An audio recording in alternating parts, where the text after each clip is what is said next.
When we thought about how we respond, we wanted to come up with a project that would really shine a light on success, how communities were taking action on climate change, what they were doing to reduce their risks and be more resilient. A lot of the news can be kind of sad. Like, things are getting really bad in terms of climate issues. We know that we're going to have larger sea level rise. We know that there are people that are at risk in terms of their income and what's going to happen. Everywhere we have a message of doom and gloom and we're done, humanity will end and so on. And you know what? Humanity is resilient. In 2014, we had a project called What We Know that focused on the realities, risks, and responses to climate change. At the time, responses were still fairly nascent, especially in the United States. And I think since then we've moved the conversation on. Communities are actually responding to climate issues now, and they're doing a lot of really interesting things. So this project, How We Respond, was meant to follow on that and to show examples and highlight how communities are working with scientists to do things in response to climate change. So the idea of this campaign is also showing all these things that nobody talks about, showing all these things that are happening at the grassroots level, where you have meaningful, motivated, eager to make a change individuals that are making a change. So the story about hope, the story about difference can happen, the story about people can get together to make a difference is the story that this campaign wants to tell. For How We Respond, we wanted to share several messages. The first is that there is science available that can help us make decisions now. We also wanted to talk about the many reasons that communities might act on climate change. Then we wanted to showcase how communities and scientists actually work together. When we thought about the communities that we wanted to showcase in How We Respond, we wanted to highlight communities that were from across the United States. So we wanted to really showcase that action on climate change was taking place in the heartland, that it was taking place on the coast, that it was taking place in the northern US, the southern US, everywhere. Climate problems and solutions are intensely local and intensely personal. And so we have to really break down how we address and how we respond to climate problems by making it locally relevant and showing people that in communities just like theirs, scientists and others are leading the way to solutions. Here's a little known fact. Scientists all live somewhere. They all live in a house, on a street, in a neighborhood, in a community. They're ordinary people with extraordinary skills. And so connecting scientists with the people who they interact with every day and reminding them that we have tools available to solve problems big and small around climate and other problems. Here is what we're doing. Here are ways that people like you are taking action, that communities like yours are thinking about how climate change is impacting them and thinking about how they can work together to respond to those impacts. I have a 14-year-old. I'm concerned about the world that he will experience when he's my age.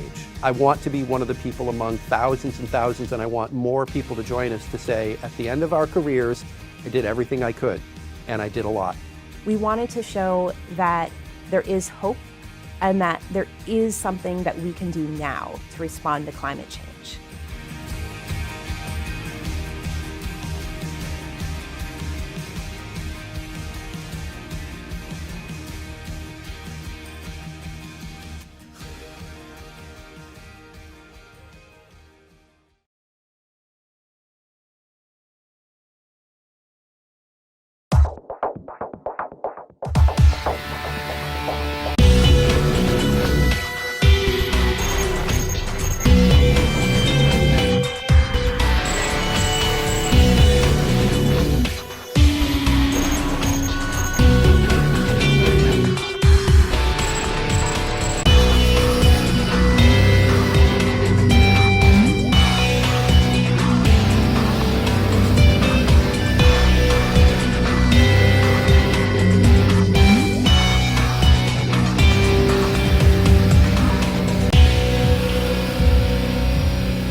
Welcome to Change the Climate, the program about the Olympia chapter of Citizens Climate Lobby and efforts to create the political will for a livable world.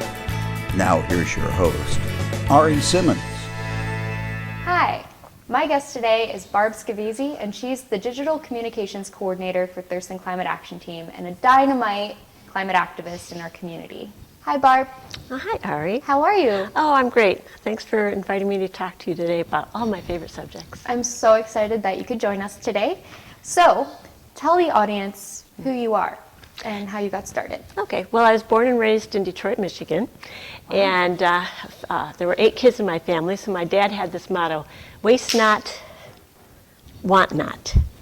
And so that's kind of a motto that stuck with me all my life. And when I was a kid, we went over to Canada. You know, Detroit's kind of, you know, flat and boring houses and all that. But we went to Canada, and I saw all these big rocks with trees and plants growing in the crevices, and I fell in love with nature. And then when I went on to college, I majored in art, and I was inspired by nature. And I attended the first Earth Day, and that's when I became aware of environmental problems. And we moved to Massachusetts. My husband and I moved to Massachusetts and settled down there. And when the state was pushing getting recycling programs going, I volunteered to be on a committee in my town to get recycling going in our town. So I ended up working for the town for 10 years, managing the solid waste and recycling program. And then I moved on to work for the state, Massachusetts Department of Environmental Protection. Eventually, I went back to school and I took classes that I focused on climate change in the environmental management program of Harvard, their extension school. And then when we moved to Massachusetts, I'm sorry, you'll have to cut that out. No, that's okay. When we moved to Washington State in 2007, we went up to Rainier, which, you know, just fabulous. And I saw the Nisqually Glacier. And I wondered, why is all that bare rock and dirt showing, you know? I wasn't covered up with any vegetation. And then I later found out that the glacier was receding. And this is a problem not only for the environment, but for people, because we depend on the glaciers and snowpack for our water.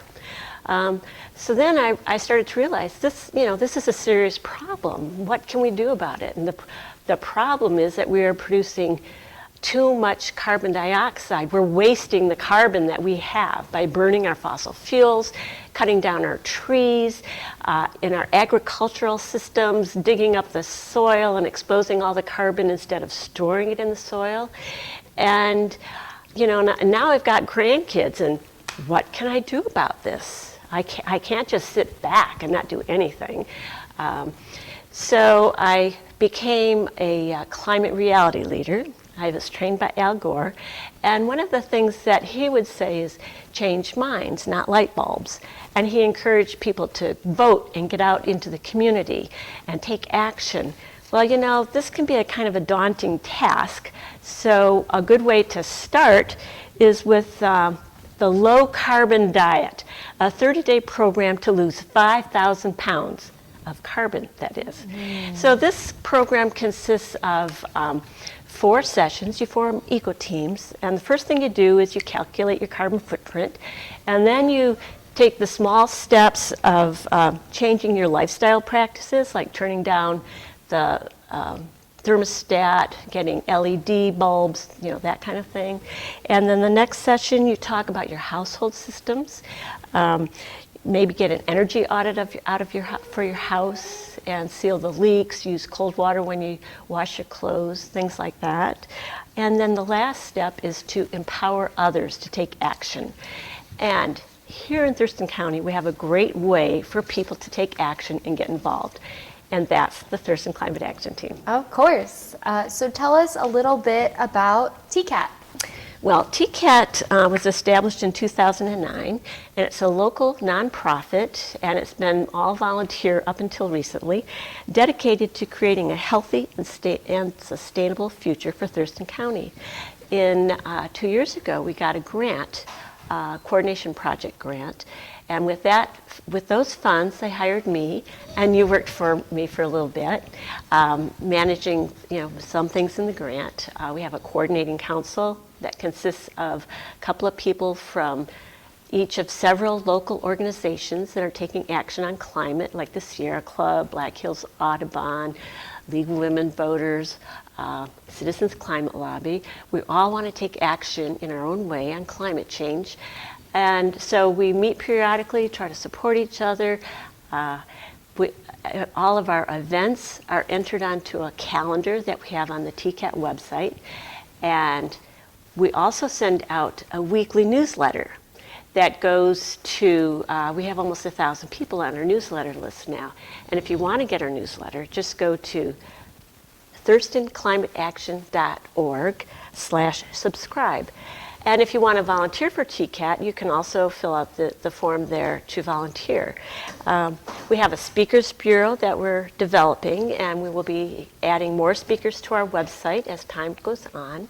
And we did have a program back in 2010 for a couple of years called Thurston Energy that was from a federal grant to help people make their homes more energy efficient. So those are some of the things that TCAT is doing. And TCAT is such a champion in the community. It's by far the most well-known and most respected environmental organization in the South Sound, I venture to say, and definitely throughout Thurston County. TCAT also sits on the Thurston Mitigation Plan stakeholder working group. Right. And is doing some really great work in terms of ensuring that we're getting as many actions implemented in the plan to really make knowledgeable decisions over the next 30 some odd years, that the plan will be in place and active. So thank you for all of the work that is being done, and I know it's a lot of great things to communicate out into the community, and really it's so wonderful partnering with TCAT and working with TCAT to really foster sustainability in our community. And I have to give a lot of credit to Tom Crawford, who is our Tom's board chair. Tom's amazing. And he's been leading the charge with this carbon-free Thurston work group, which came about after one of our climate action conventions a couple years ago. And we did have a climate action convention this year too, and other work groups came out of that. So we have a tree action group, we have a food and agriculture action group, and more, and we're trying to develop action groups for energy and transportation and such. And so we're doing a lot there. Yeah, really excellent work there. Thank you, Barb. You're welcome. And I'd like to thank all the volunteers. Oh my goodness, so many volunteers. There are, yes. And I've been taking some personal action to reduce my carbon footprint. I did go through the low carbon diet, and I've led a couple of eco teams. And now we have solar panels in our backyard on a pergola. And South Sound Solar built the pergola and established those panels in 2010, and we just love them. And we get paid by having solar panels in 3 ways. First of all, we don't have to pay for electricity that we use, so there's that savings there. Plus, PSE buys any excess electricity that we produce on any given day or time. So if it's on a really sunny day and we're not using a lot of electricity, we get paid for the electricity that we send back to the grid. That's excellent. Yes, plus we get a yearly check for all of the electricity that we produce, and that's about 14 cents a kilowatt hour. So you might be wondering, how can solar work in Washington State when we have so much rain? Well, I have a graph here that shows you our production, and you can see going from left to right, that's the starts in July, and August we get a lot of sun and we produce a lot of electricity. And then of course it goes down in the winter, but we're still producing some electricity and it goes back up. So you know, it does work here in Washington State. And we produce enough electricity to power our own home about 2/3 of electricity that our house uses. Amazing. Yes. Absolutely incredible. Of course, we've already done some of those other things, like make our house more energy efficient and all that kind of thing. Right. Switch out your light bulbs, make sure that you're buying appliances that are all electric and low energy users. Right, cold water, Cold water. to wash your clothes, you know, keep the thermostat down, so that helps too. And then I'm also into edible landscaping. And next to our pergola, I have a bunch of plants. I have blueberry plants and strawberries, and I have hazelnut trees, which the squirrels love.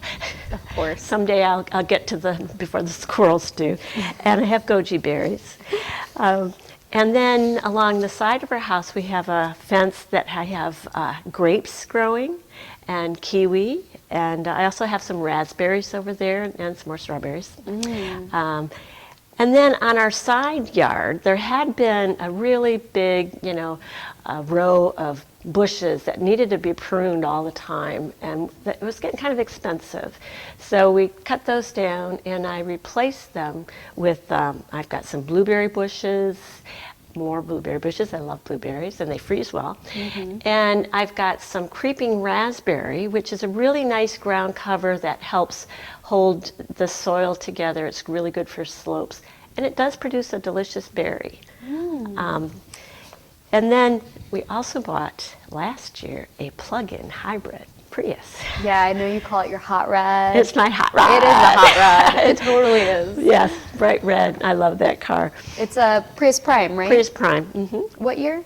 2018. 2018. And how far can you go on a charge? I can go all around town, 27 to 35 miles. So any driving I do in town is on pure electricity. Great. Which is powered by my solar panels. So we're not selling so much electricity back to the PSC. And that's fine. If you're using it, that's excellent. Absolutely. And it's a lot cheaper to run the car on electricity. My husband calculated that it's about 1/3 the cost to charge the car on electricity as of gasoline. So wow, saving money there. Saving as well. money there. When it goes in hybrid mode, when I go up to visit the grandchildren, we get about 57 miles per gallon. It's wow. That's excellent. Yes, it is. And we love this car. It's great to drive. It's got great acceleration. And, so those are some of the things that I'm doing to cut my carbon footprint and help the environment for my grandchildren especially. It certainly seems that throughout your entire sort of professional career and personal development that you've had these points of resonance where you've either seen the glacier or you've learned in a class or you've heard someone speak about the environment. And I think a lot of people in our community and all around the world are having these points of resonance. What are some of your recommendations as being a really great advocate and community leader in sustainability that you want to impart on someone if they're hearing these messages and seeing the effects? What are some things that you would recommend that people do to make a difference? First thing is vote. All ages. Everybody should vote, and vote for candidates who want to address this crisis with the force and strength that it really needs. And then there's big and little things to do, like eating less meat. If you can give up beef and dairy products. And now this can be a struggle for those of us who have been eating meat all our lives, and I am struggling with that, but I am working on it. And eating more plant-based foods, which I'm also trying to do. So those are, I think, the biggest things. And then the smaller things, which all add up. Do change out your light bulbs to LEDs and get a energy audit of your home. PSC does them for free, and they will bring in the LED bulbs for you if you have incandescent bulbs. So, and plug those leaks. Find the thing that you can do that is to get started. Because once you get started, then you can take the next step and the next step and talk to your family and your friends and find out where they are at, because you might have a brother, as I do, who is not convinced that climate change is human caused. But when you approach it as, well, you have asthma, and have you noticed it getting worse with the increase in pollen where you're living? So find out what is concerning them. Are you spending a lot of money on gasoline? This hybrid electric car is saving a lot of money, and there are used cars available. Don't be put off by buying a brand new one that does cost more and has bells and whistles. There are plenty of cheaper cars on the market that are used and are just will work just fine. Great. Well, those are some really great pieces of advice. We hope that our viewers do take them if they're not already. And I just want to thank you so much for being such an incredible advocate for the environment and being a really amazing and inspiring woman and leader, and for just being a really great friend. Oh, well, thank you, Ari. Yeah, and thank you, too, for what you're doing and getting involved in solar and such. Oh, thank you, Barb. If you would like to know more about Citizens Climate Lobby, go to citizensclimatelobby.org or join us at the Olympia Center at the intersection of Columbia and State on the second Saturday of the month at 9:30 a.m. Thank you for joining us on Change the Climate.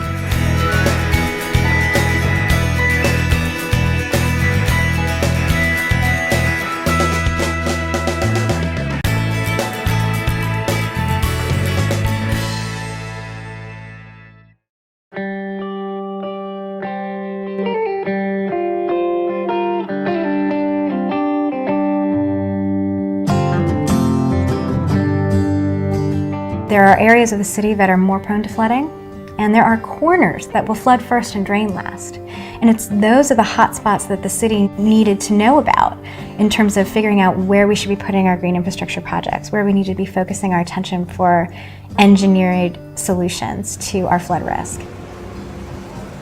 New Orleans is a place that is defying, I want to say, its natural state. New Orleans is supposed to be, in all intents and purposes, a swamp. Everyone here has a story about flooding, if not multiple stories. If you've lived in New Orleans for more than 6 months, you've got stories to tell.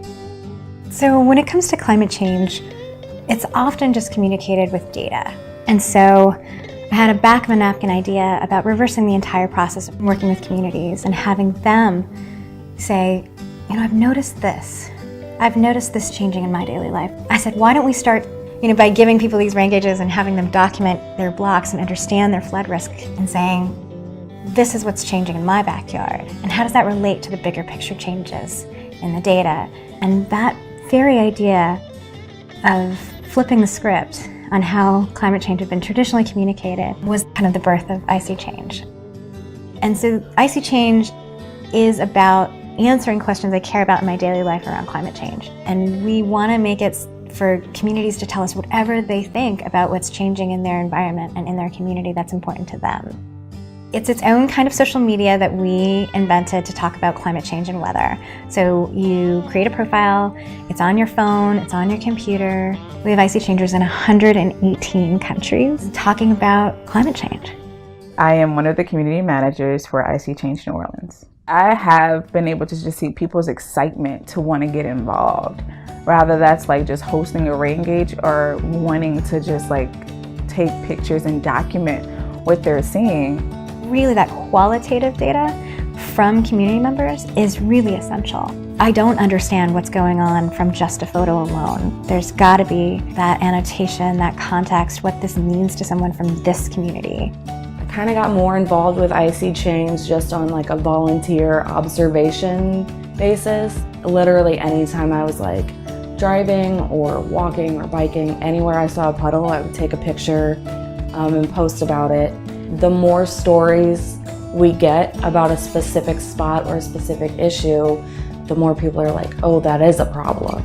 The thing is that if it affects these residents, it affects me as well, because I do live here. Our founder lives here. So if the residents are experiencing it, we are as well. You know, you may even be able to see a picture of flooding from one of the new generations of satellites, but what does that flooding mean to this person? What does it mean to my daily life? Is this something that I'm just willing to live with, or is this the deal breaker for me to leave my community? And indeed, 2017 was one of the record-breaking years for rainfall in New Orleans. We had record-breaking warm water in the Gulf, and between Maria and Harvey, we flooded during an average afternoon rainstorm. It really took out people's cars, really shook the city up, really scared people. I don't think we had experienced anything like that since Katrina. I am well aware of what the models are saying, where I live, and what the risks are, and yet the joy that I derive from being able to look out at the bayou every day is a risk that I've decided that I'm willing to take.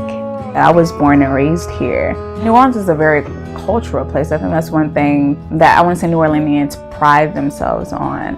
It's worth it to, you know, say this is a place, this is my home. Also, you know, feeling like this is my home makes me want to do more to fix it.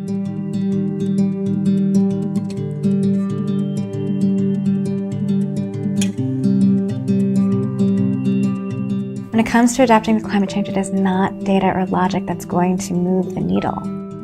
It is love. You know, I love this community and I love my home, and I am going to fight for it because of that love. You know, I have a kid and he's 3.5. He inherits the world that I've given him. And so that means that I'm going to do everything in my power to make that the best I possibly can. Because climate change asks of us something that has never been asked of humanity ever, which is for us to connect to each other in a local and a global way, to see beyond our boundaries, to understand our relationships with each other. And it could really, truly make us better people.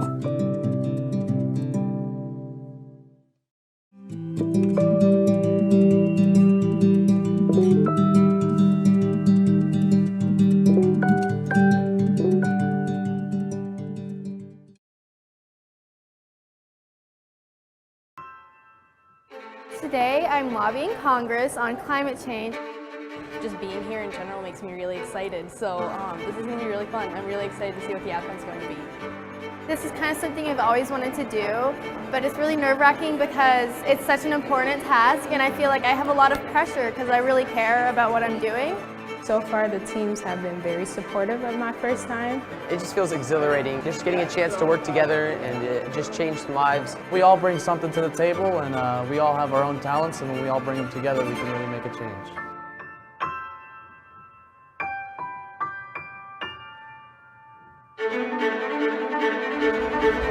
I feel pretty hopeful, just ready to go back to the district and continue to meet with them and continue to show up in their office and let them know that we're going to keep coming back. I just had a very successful lobby meeting, and it looks like we may have a co-sponsorship. It's so great to see just the positive response we've gotten to the bill and to CCL in general. It feels incredible. It was so unbelievable to hear that they will probably do it today.